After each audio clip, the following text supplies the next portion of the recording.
After 4 years at the helm of Universiti Kebangsaan Malaysia, UKM, as its board chairman, Tan Sri Dato' Paduka Dr. Mazlan Ahmad called it a day in May 2011.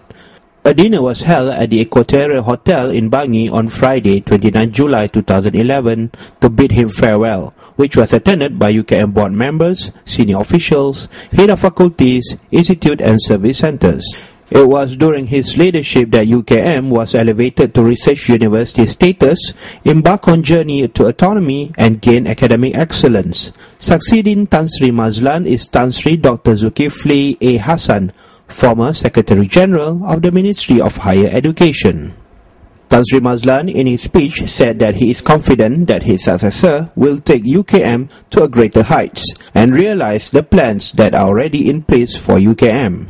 The highlight of the dinner was a tribute by Vice-Chancellor Professor Tan Sri Dato' Wira Dr. Sharifah Hapsah Syed Hassan Shahabuddin, which was delivered in a form of a sloka, a Malay poem. Penghargaan saya kepada Tan Sri Mazlan, pengerusi LPU bergelar mantan. Izinkan saya membuka cerita kisah Tan Sri menjadi pengerusi lembaga.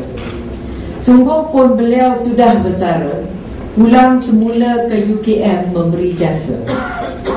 Dulu pernah menjadi ahli, mewakili JPA dengan teliti. Itu sebabnya apabila kembali, bekerja seperti tak pernah berhenti.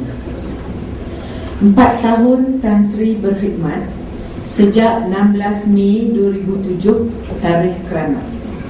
Tak pernah letih, tak pernah penat, sehingga 15 Mei 2011 tarikh tamat.